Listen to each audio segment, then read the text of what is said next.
Hello, hello.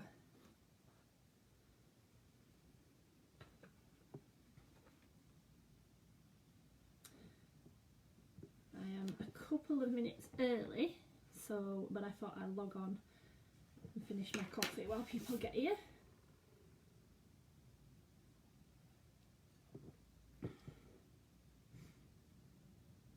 Good morning, everybody.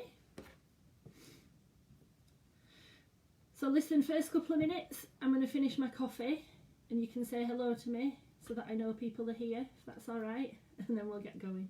Hi, Danielle, morning. Morning, Steph.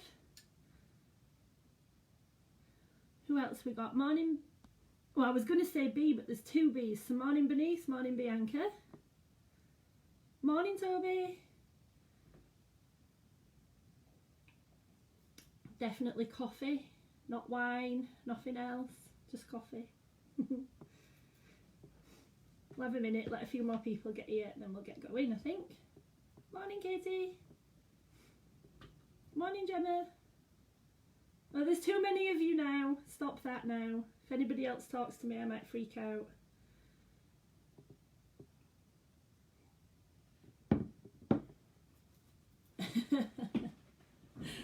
Yeah, see, I'm smiling now, but like if this gets to, morning Jill, this gets to like 20, morning G, I might have to leave. I'm only joking.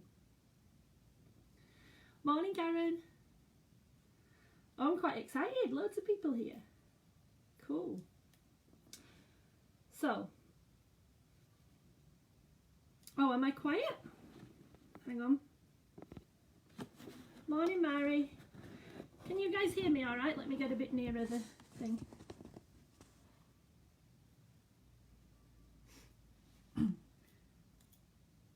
How am I volume-wise, guys?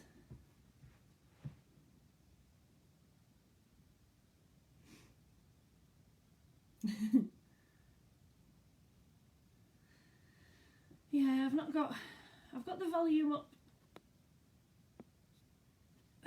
Nice. I'll squash a bit nearer, look. There you go.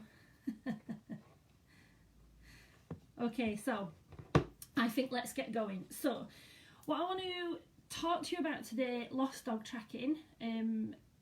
The last presentation that we did, it was more of an intro, so we talked a little bit about what lost dogs do, and we talked a little bit about the training, and we did a couple of case studies. Today what we're going to do, we're going to delve a little bit more into the training that we do with the dogs. Morning Pam. Because I got asked quite a few questions on areas of that, so I thought, well, we'll talk a little bit more about that. I'm just going to talk a little bit about working a less traditional breed, because I do get asked a lot about that, and so I thought maybe, you know, we'll touch on that a little bit. And then a couple of case studies towards the end to talk to you about. I'll do a quick introduction to myself, although it's likely that most of you know me, but just in case, or if anybody's watching it back. So I'm Claire, obviously, and I run a business called North Canine Dog Training. So I'm by profession a dog trainer, and that's what I do sort of for my day job as such. I do training and behaviour.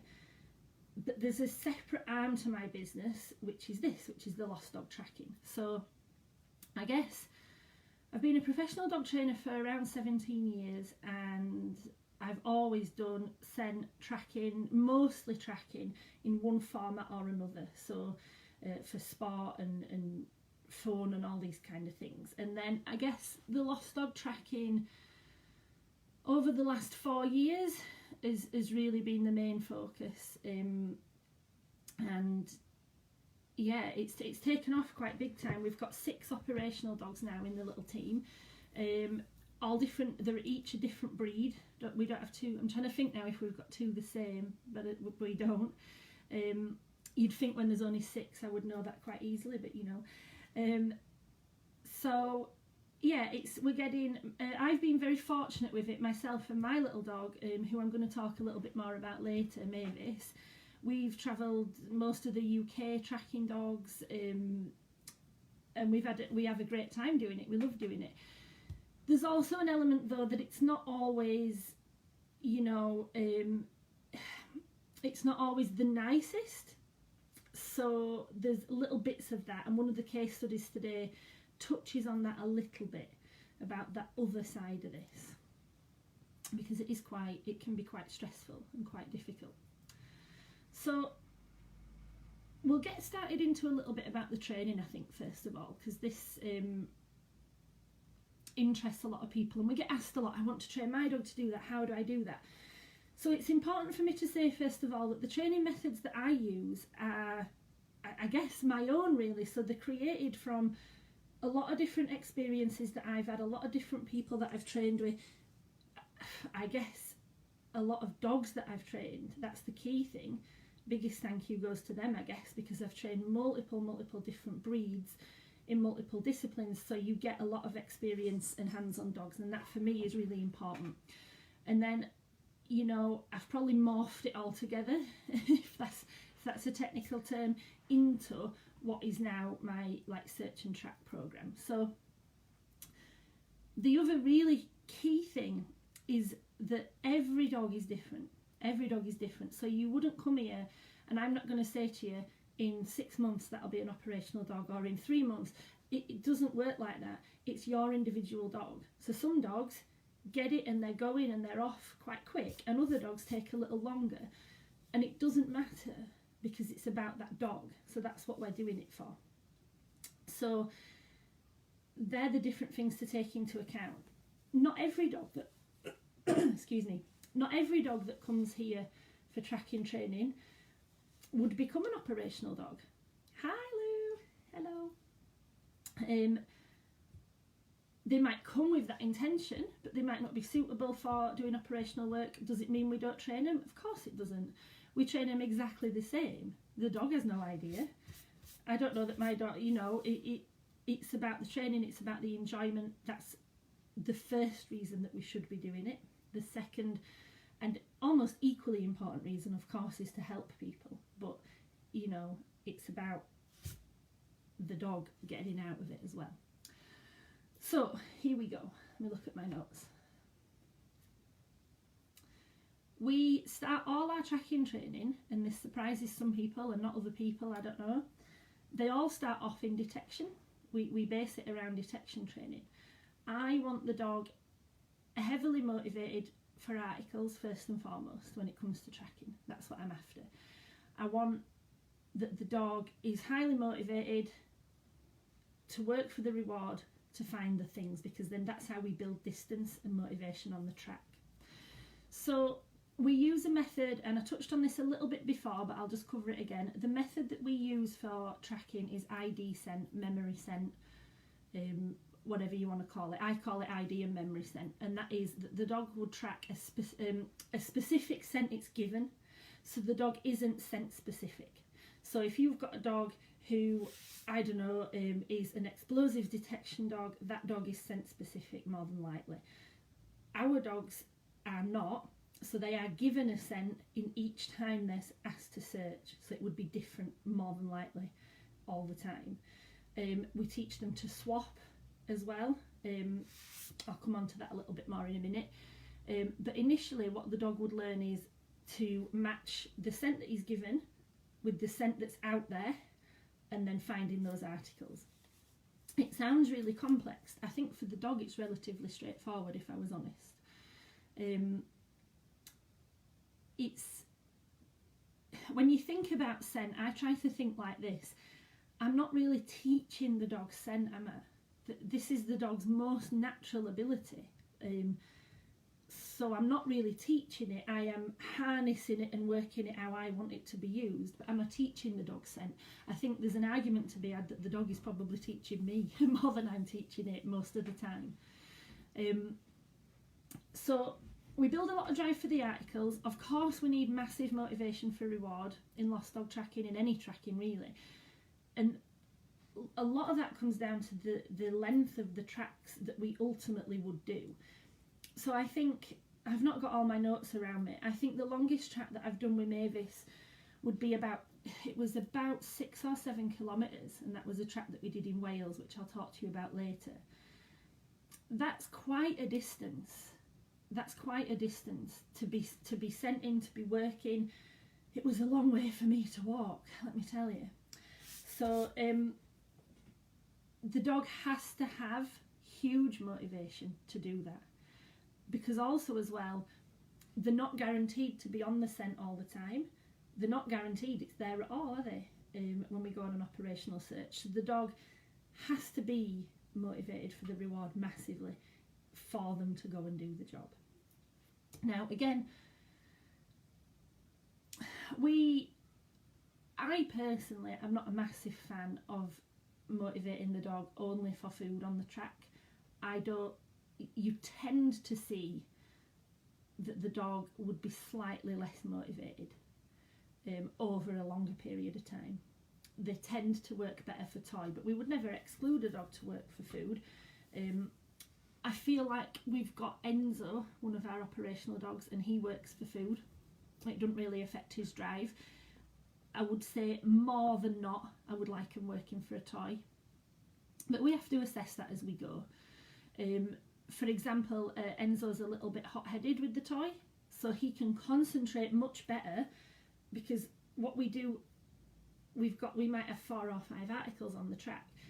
So he, as one example, he's better to be fed on the first article, and then he would keep going a lot calmer. If we gave him the toy on the first article, then it's a longer process to get the toy and to settle him and then push him on forward. So he works a lot better, and then you get the toy maybe right at the end or whatever. So you have to assess these things. But motivation for reward is really important. So what we want to think about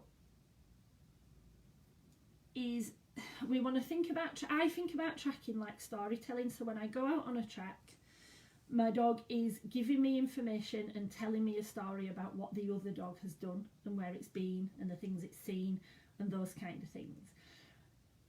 But actually every dog tells that story differently. So this is a massive part of the training for the handler, is understanding what does your dog tell you and how does it tell you. Because when you go out there as a tracking handler operationally, but what we have to learn in training, when is our dog right and when is our dog not right? What is that dog telling us? You can't go out there blindly thinking the scent is always there. He will always find the right scent. He will always be, because that's not how it works. And we don't know when we go out on an operational track if that scent is there or not. Not every time. So it's really important that we understand our dogs really thoroughly. So they've each got little quirky things that they would do. So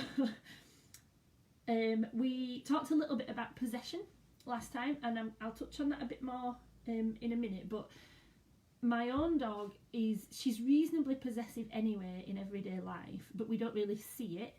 But when we go tracking, we see it a lot. So when she hits the track and it's the right scent, she scent marks. She's a neutered female. She never scent marks at any other time. She doesn't ever do it on a walk or anywhere ever.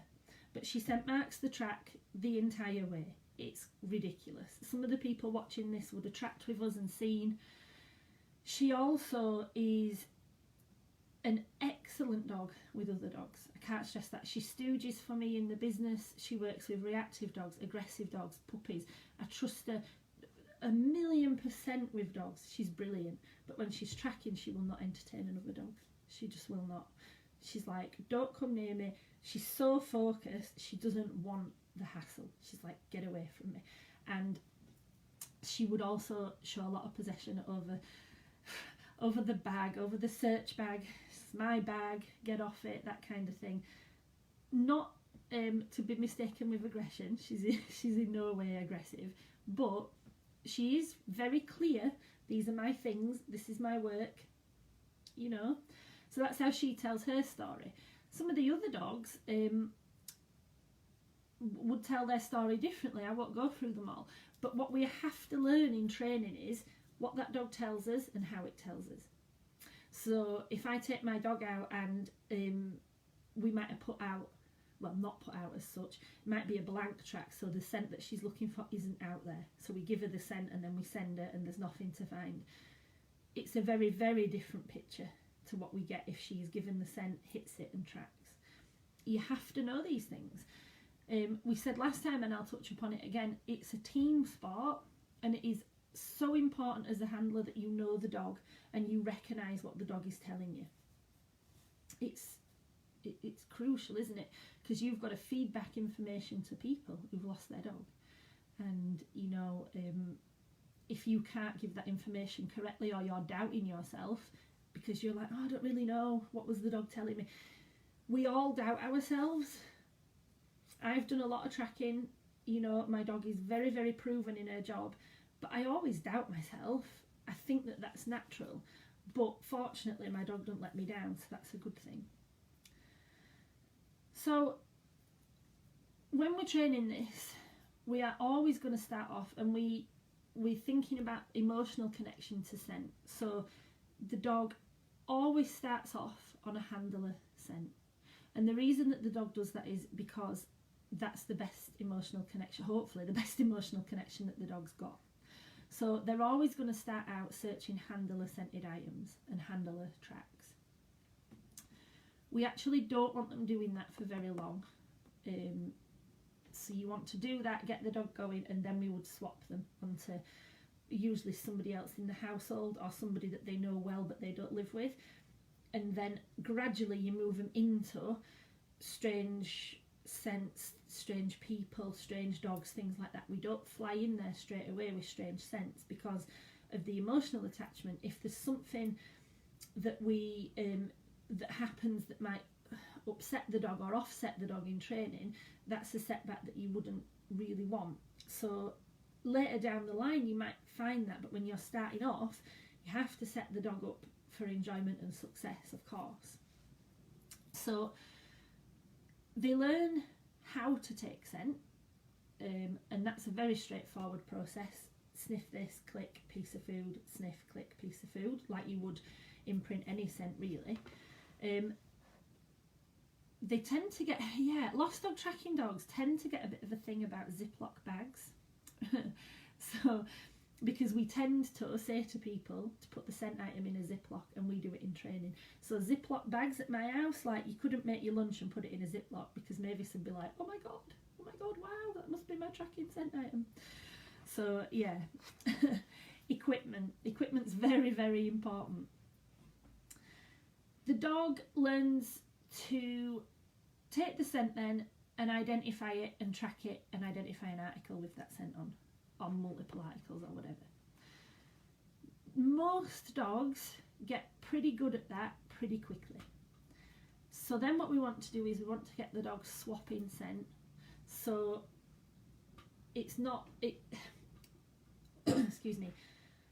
So we do two things. We do, this is the scent you're looking for, and there's some dummy scents out as well, because we need to consistently know that the dog's getting the right scent.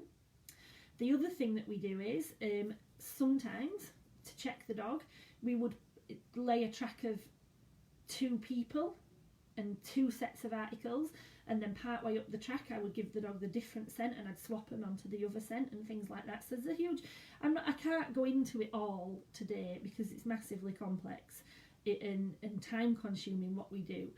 But we do a lot of things like that to test the dog. In the people searching, we would frequently put several people out if I've got, well, not now because now I can't, there's no people anywhere, but when we're allowed, we might put, say, 4 people out. The dog's given the scent of 1, it has to track and find the right person and things like that. So the tested. I don't want to take a dog out there telling somebody I can look for your dog if I'm not as certain as I can be that that's what we can do. I guess it's worth talking about as well the environment that we work in and the way we introduce the dogs to that. So every area and section of scenting is different. So if you're doing detection work, you would do this potentially differently. The work that we do with our dogs is going to be outside. and it's going to be in different environments, and they are mostly going to be busy environments because they're likely to be dog walking spots or heavily people populated, or whichever, both often. We track in urban environments, we track in rural environments, we track in sometimes very deserted environments, but they're full of different animals. Sometimes we track in the town and there's people everywhere. We tracked just, I don't know, like 2 weeks ago, 3 weeks ago maybe, in the town, and there was building work and drills and dust everywhere, and oh man, it was, you know, it was pretty busy, to say that we're in lockdown. So this sometimes is a controversial thing. I get questioned on it a lot, but this is how it is. I don't really make that many allowances for environment with the dogs that I train. What I mean by that is, we start the training outside. It's usually at my training field initially, so it is quite heavily scented. There are animals there, there are people there, there are dogs there. Not while the dog is training, but there is scent around like that. We change surfaces a lot right from the start. We go from hard surface into, so outside there's my field, and then at the front of it there's like a country lane, and it's all sandy and potholey. You can go up into the village. We would often track all around there. We do it pretty much from the start. Now the thing is, we set the dogs up massively for success. So I wouldn't do all those different surfaces and it was new to the dog and make the track really difficult. The dog would have done the basic initial foundation training, but then I'm not going to spend a month teaching the dog to track the difference between mud and tarmac. It isn't something that it's not a necessary thing, interestingly. So, and again, I get quizzed a lot on that, but they quite naturally just do it. And that sounds like really flippant, I know it does, but that is what happens.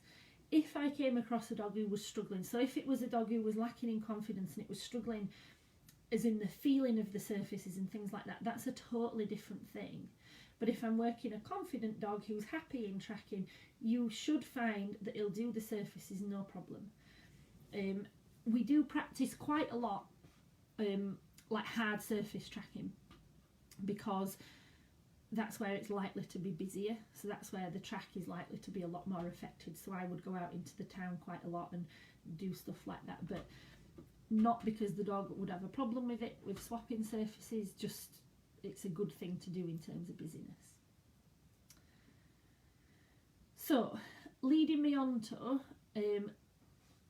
I'm quite sort of passionate about this subject, and I didn't really realise that it was such a big part of what I do until I don't know, over the last kind of couple of years it's become apparent that yeah, I'm more passionate about it than I thought, really. So equipment focus, again, people might call it different things, but how does a working dog know it's working? How does my dog know the difference between we're going on a social walk, you can run around, chase the ball, whatever it is that we're doing on that day, versus we're out looking for a dog and it's serious and you have to get to work? Like, how do they know the difference?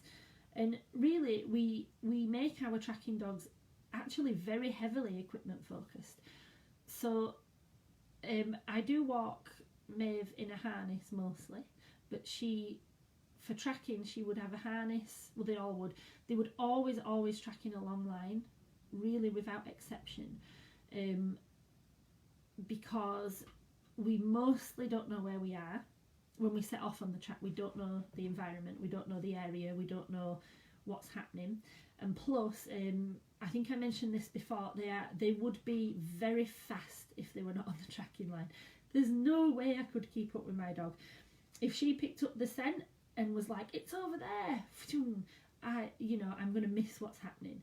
And that's the same of all the tracking dogs. So they're really motivated dogs, so they want to go. So part of the training we build in is you actually can't go that fast. We want you to concentrate and not miss things. But the flip side of that is that they have to track on a line.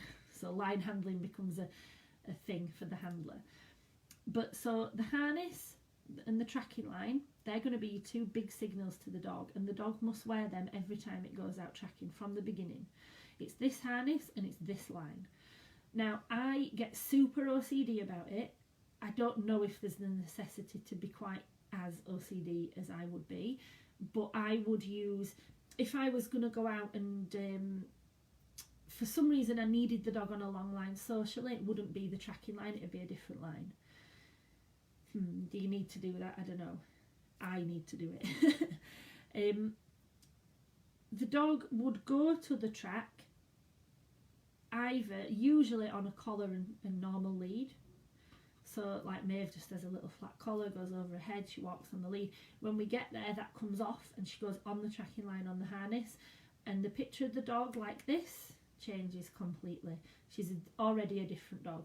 She also, they have, we have like fluorescent tabards that we wear, and some of the dogs have got little tracking high-vis. So Mavis has got a little very thin high-vis, says tracking dog on it. That's also a bit of a game changer for her.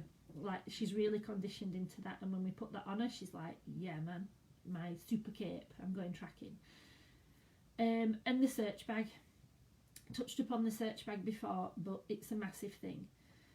And a really interesting thing about the dogs, and again, this is something, I don't know, some people would say, that's not true, we don't believe you, but I know these dogs, I train them, I work with them, and I'm telling you it's true.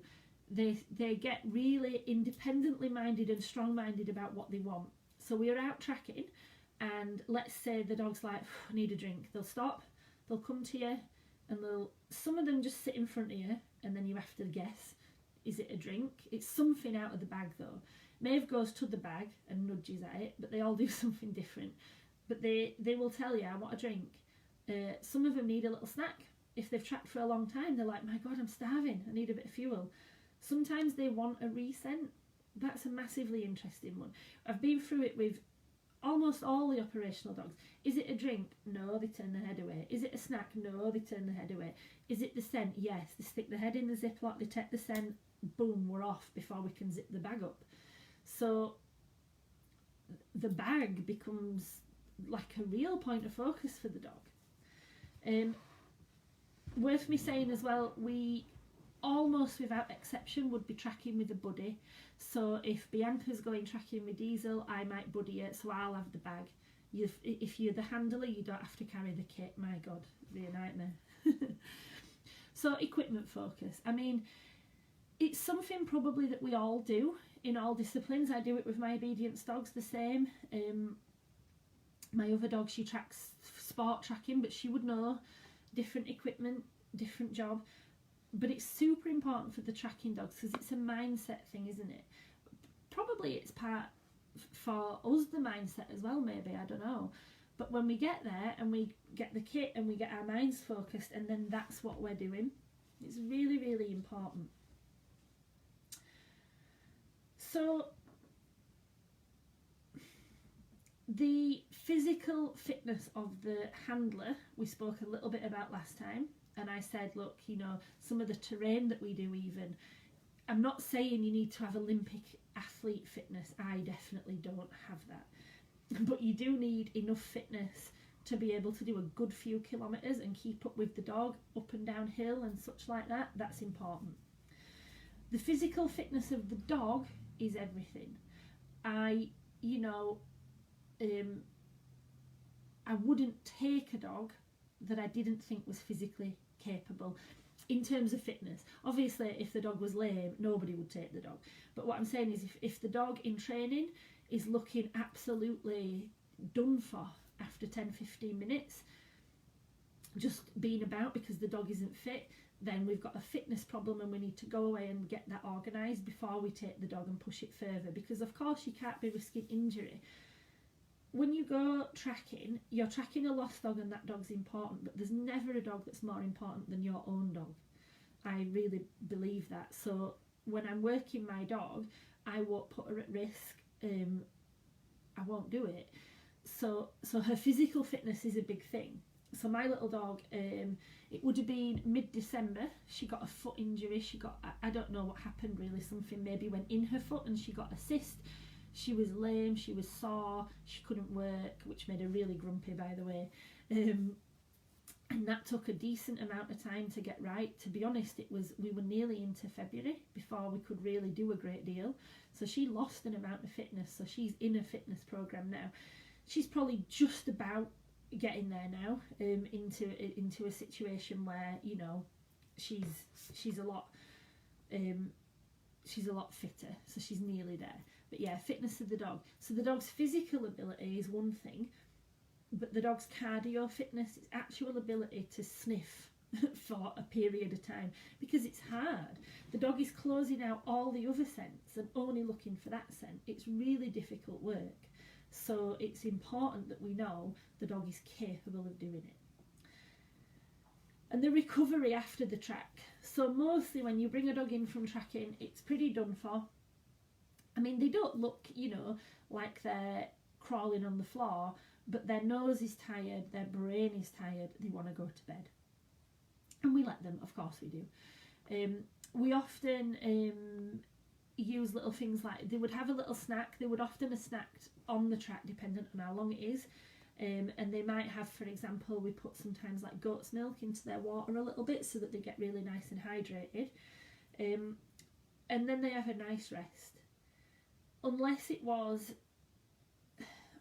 a dire emergency, so the dog that we're tracking is injured and it's really important to get him, or let me just backtrack a bit, it's always really important to get the dog that we're tracking, but what I'm talking about is working the tracking dogs back to back. So if it was, there's only this dog that can go, and the dog worked yesterday but it can manage it because it's a dire emergency, or the track that we did the previous day was only quite short, then I might work a dog back to back, but it's very, very rare that you would see us doing that. Normally we would have 3 or 4 dogs available and we'd work, you know, this one this day, this one this day, this one this day. They need realistically at least a day off in between each track, and the more they would do, the longer period of time they need off in between. It's not fair because they will, the way that we train them and for how motivated they are, they will always go do the job. But it's important not to, I don't know the word, not abuse, but do you know what I mean? Don't use that motivation and exhaust it. That's the word I'm looking for. Don't exhaust it. The dog always will, but it doesn't mean the dog always should. So the rest periods are massive. And by rest, I mean, again, it's slightly different dog dependent. My own dog, rest to her, she will literally say to me, I'm not doing the walk today, Mama. I'm going outside, I'm going to the toilet, I'm coming back here, I'm going back on the sofa. That's her, that's up to her. I'm happy with that. If that's what she wants to do, she'll tell me. And if she wants to go off and have a walk with the others, she'll tell me, and I let her. And that's so important, I think. I'm asking a lot of this little dog. We all are. When we go out tracking, we're asking a lot of the dog. And I think it's important that we have the respect for the dog, how they want to, you know, when it's my turn to rest, I rest how I want to rest. So, you know, I don't really know what resting is, but I'm laughing at Katie, by the way, not myself, not at my great joke. As well, recovery after track also depends on the emotions that were involved in that track. So if it was quite straightforward and there was no big drama and it was, you know, an adult balanced, okay dog, no injuries, just a little scared, and we tracked it and it was fine, there was no big emotional drain, that's a different thing. But what about if it was a track where the dog was quite emotionally drained, or it was a very difficult, in that respect, the dog might need a little longer rest period, or they might rest differently. So a lot of this is about knowing the dog, honestly, it's very important. So, I'm going to head into case studies now, just to chat through them really. Just as we're going as well, guys, if anybody's got any questions or anything, please feel free to drop them in the little commenty box thing, and then I'll either answer as we go or I'll wait until the end and answer all of them at the end or whatever. If you've got questions, you can feel free. I like the interaction. So I've got a couple, maybe 3 if we've got time, of the cases that I would talk to you about. And I guess, so the first one is a really straightforward one that we did. And the reason that I picked it to talk to you about is because we actually, what we call hand caught the dog on the track, which is actually quite rare. It's not that often that you would have the opportunity to snag a dog on the track, basically. So this dog, his name is Dex or Dexter, and he's a German Shepherd, and he was a reasonably new rescue dog to his mum, and they were out on a walk. I don't know, it was quite late at night, I think, and he needed the loo or whatever, so she went and took him out, and he saw something, he jumped, a rabbit, whatever, pulled the lead out of her hand, gone. This is what I was saying last time. We often see a lot of judgment around people who've lost the dog, and I actually hate that, because it is a thing that can happen just like that very, very easily, you know. So yeah, I think it's important not to be too judgmental on that kind of thing. So Dexter's done a bunk, right?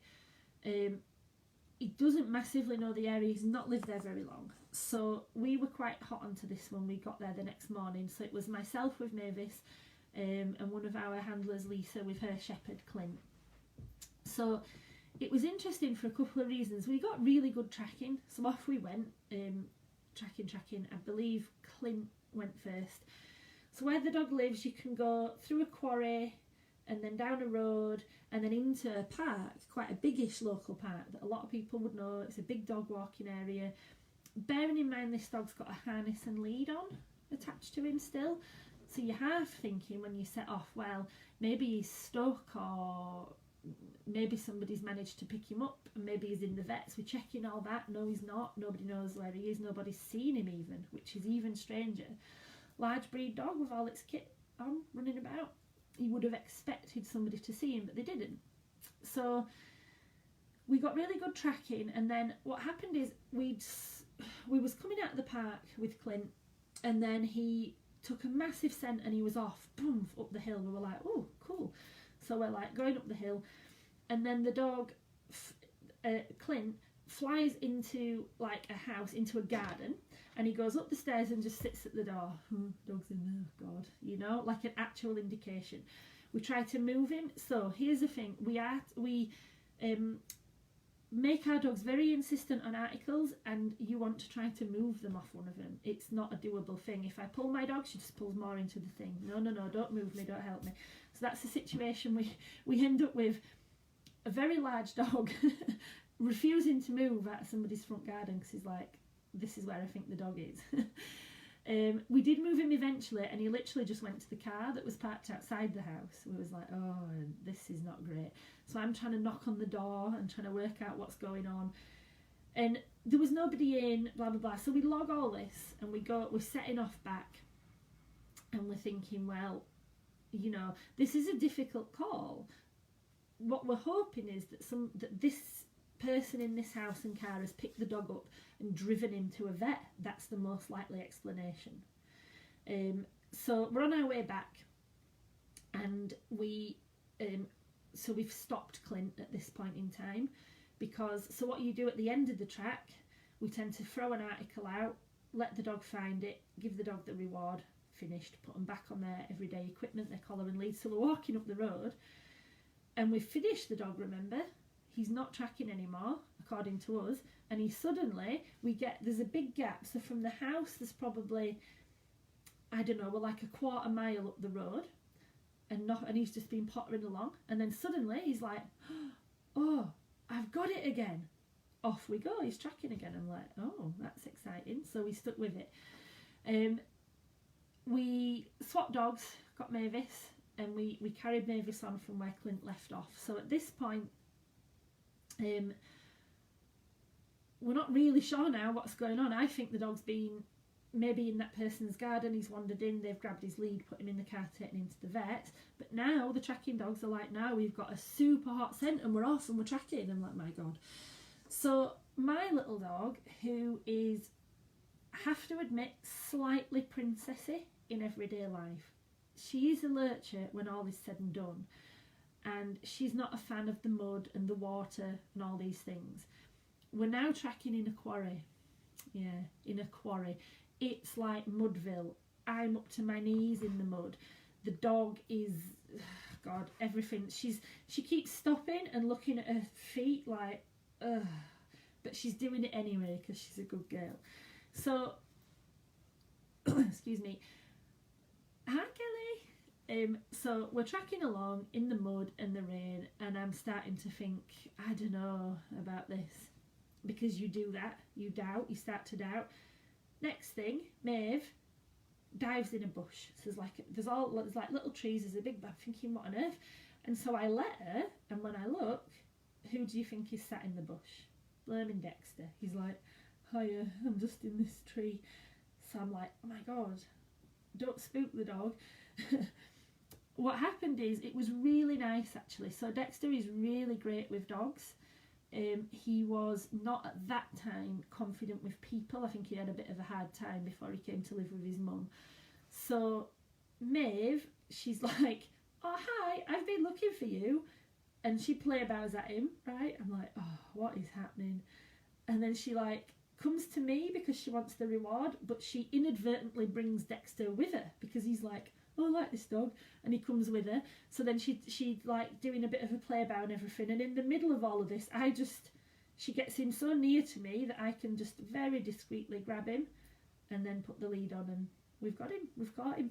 So that was an interesting one. It was straightforward in terms of we had the dog on the same day, and that isn't all that common in the type of tracking we do. Quite a lot of the time we have to it's either a couple of days or we have to humanely trap. So that was a really good one.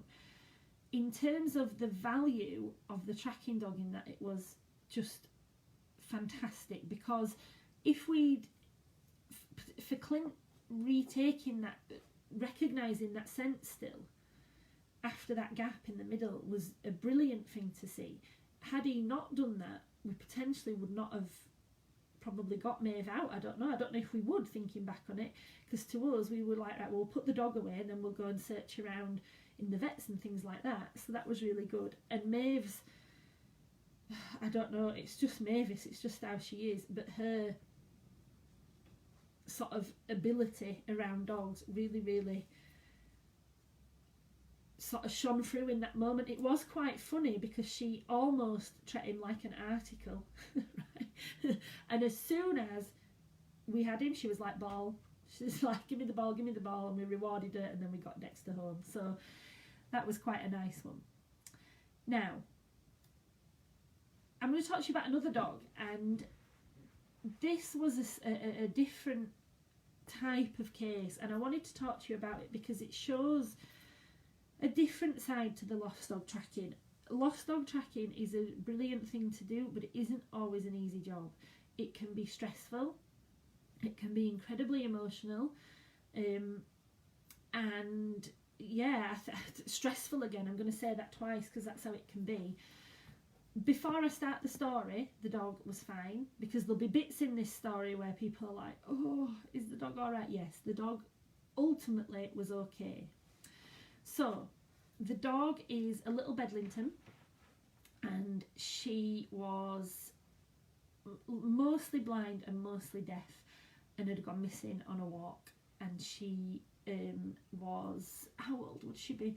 I want to say I think she was about 14, this dog, so she was an old lady, and she'd wandered off and got lost, separated from the pack. So it was a house, I think they were 4-dog household, something like that, and she'd just like disappeared, like vanished off the face of the earth. And it was quite a small area, like a smallish woodland. So if you imagine there's kind of like a field in the middle, and then around the outside it's all woodland, and that's their kind of daily walk. All their dogs were older, so they just did the very same walk every day so that everybody knew where they were. But on this particular day, something had happened. Little Mills had gone for a walkabout. Now, what happened in this was initially a different lost dog, tracking dog had been unsuccessful. So now this puts us in a really difficult position. You know yourselves as trainers. Somebody calls you, I train with so and so, but it puts you in a hard position. Do you want to go or not? But ultimately, you know, we've got more dog power because we don't just have the one dog. So this is a question of, well, do you know what? Let's throw a few at it and see what we get. So we take Mavis and Clint on this one. And it's difficult enough to try to get a scent from a multi-dog household. So that was the first hurdle. But we get over that and we manage to get a scent.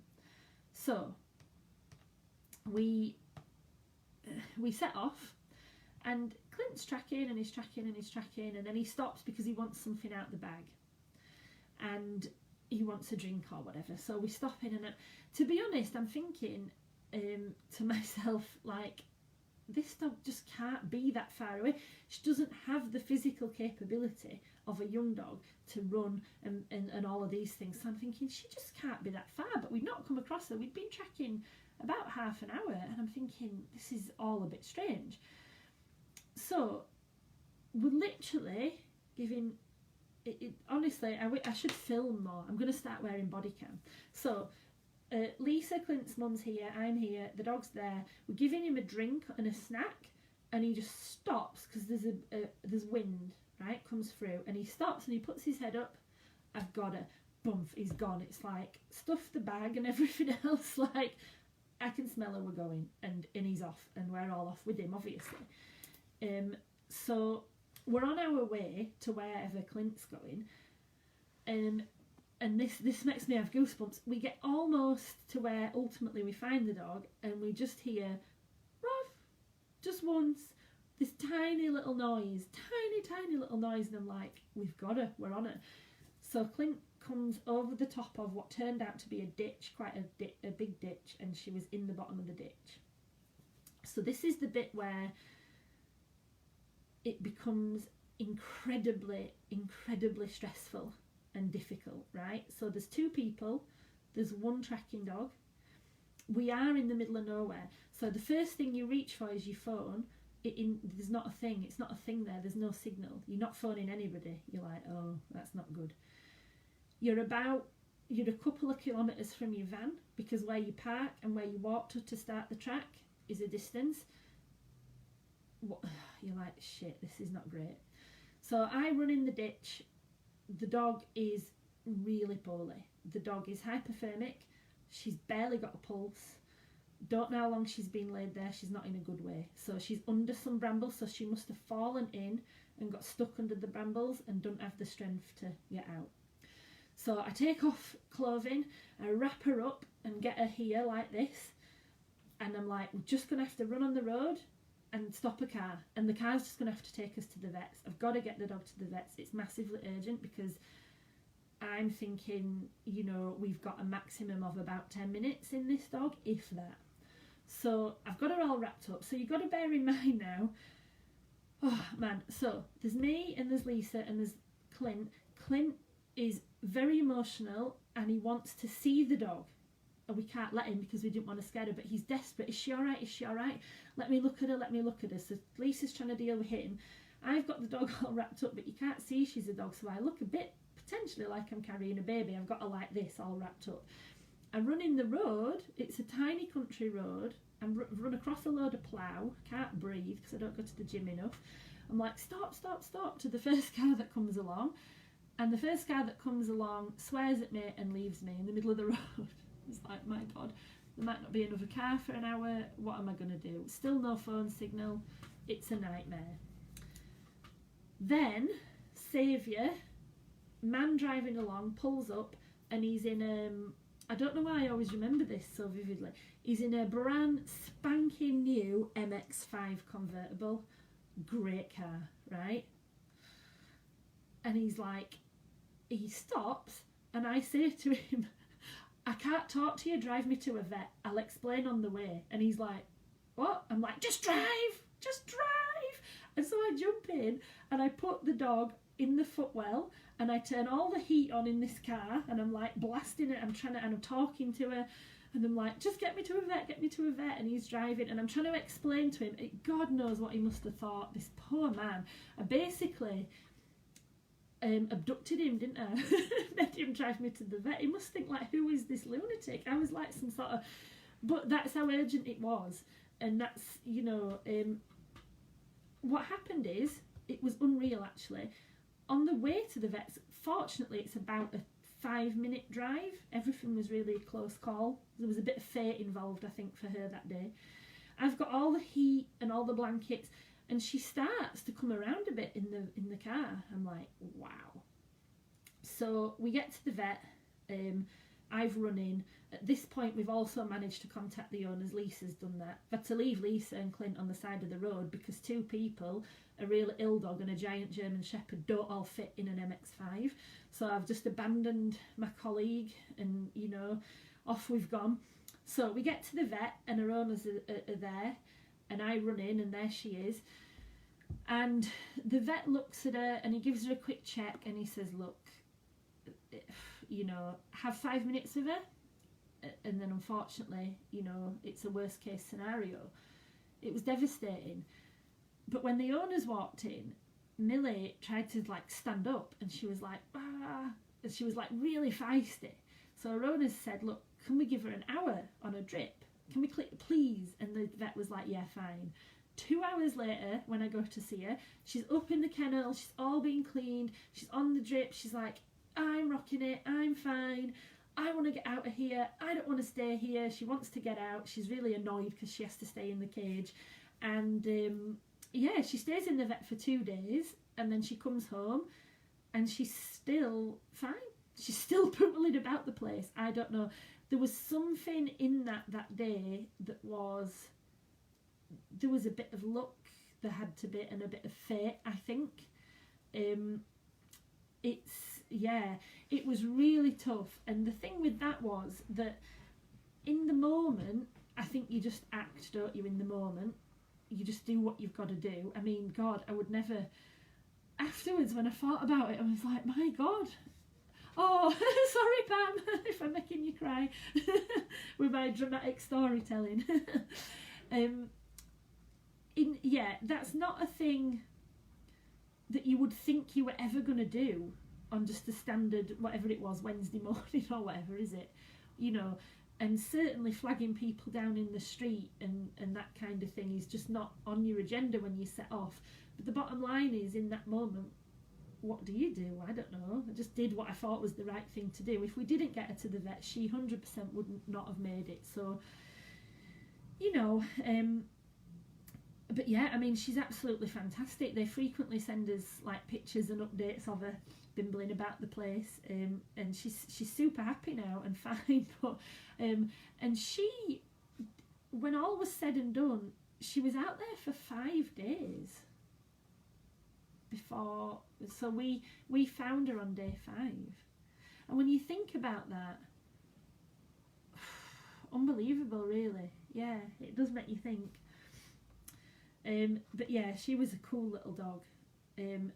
But the interesting thing, so the emotional, I suppose we've always got to think about the emotions.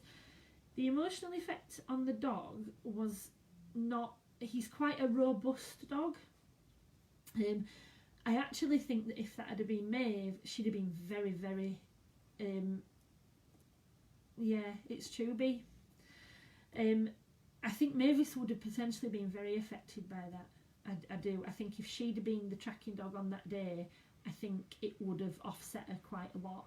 Clint is a bit more robust, and we do tend to find in tracking that the male dogs are not as affected emotionally as the female dogs. That's what we tend to see. And although Clint was emotional when we had her, he wanted to see her and he wanted to check on her. He was so sweet. He was like, oh, please let me have a little look, please let me see that she's all right. But he wasn't particularly affected afterwards, so, you know, thank goodness. And that's the thing, you never know what you're going out there really to find. it's incredibly difficult when you go on one like that where the dog is older and been missing a little while. You know, you are always going to hope for the best, but it has to be in the back of your mind that you could find a dog that's not in a good way. And that's the emotional effect. I mean, I don't know, the emotional effect on me from that one was actually very very profound. After the event, when everything had settled down and we knew she was going to be okay, my adrenaline left me, I was not great. I think partly realising that I abducted a man didn't, like, you know, was not great. I feel I was like, my God, you're so pushy. And the interesting thing as well, the guy in the MX5, believe this or not, if you believe in fate and all that kind of thing, he didn't live in this country anymore. He'd retired and he'd moved abroad, and he was visiting for about 4 days, and he'd hired that car. So the chances of him being in that place at that time and all of those things, just, I don't know. So I don't know, if you believe in things like that, there is a little bit of fate there for sure. So I guess I'm just looking at the time. I'm not going to do a third case study because I will go over time because I only have an hour. So I can perhaps write the third one up that I was going to use in the little event. I can put some comments in there and things like that. So I guess I think that's been a bit more mixed than the one I did last time. I think I've got a little bit more in there about the training side of things. I really, really hope that you guys have enjoyed it and got something out of it. If anybody's got any questions, now is the time. We've got a couple of minutes before I have to sign off. And yeah, maybe let me know if you've enjoyed or whatever. Thank you very, very much for coming and watching. I think I'm going to write a book. Because yeah, I think I don't know how you write a book, but I think there's definitely a book in my tracking stories up to press, and obviously we're still going, but yeah, we've got some real stories. Brilliant. Right guys, well, I'm going to sign off, so I will say see you later. I will say a massive thank you for coming and supporting. It means a massive amount. Thank you, G. And I will see you all. I think it's 2 weeks. I'm changing tactics and I'm going over to my obedience side. I'll come back to that question in a second, Gemma. I'm teaching, I think I've called it How to Teach a Kick-Ass Send-Away. So that's quite a big claim. So that's in a couple of weeks. So let me just got a couple of questions here. Let me get these before we go. How do you get involved? 3-year-old, great with her nose. Well, it depends on where you are a little bit, Gemma. You can, if you join up, so we're North Canine Training, you can like us on Facebook, and we have a separate page, North Canine Track and Search. I'll put them both in the event as well. If you join us in there, I run courses on this. They've all obviously had to be cancelled for the last 12 months, unfortunately, but hopefully to the back end of this year we can get going. So hopefully you could come up, or if not, I can try and find someone else that there's not, to my knowledge, that many people that train it the way I train it, but there'll be other people that train it. So if you can't get here, we can have a look and see who's in your area. But yeah, we would love to have you involved. The more people that we involve and the more people we train and the more people can do it well, the more people we can help. That's what I think.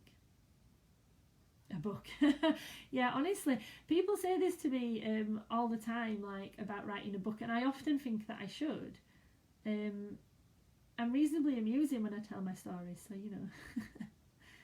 A body cam. Yeah, a body cam's a definite thing for the live tracking, 100%. I could be like David Attenborough. Thank you, Kim. Oh, thank you, Karen.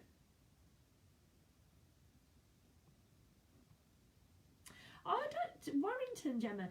I don't think Warrington's that. Where's Warrington? I'm Huddersfield. Does anybody know if Warrington's near Huddersfield?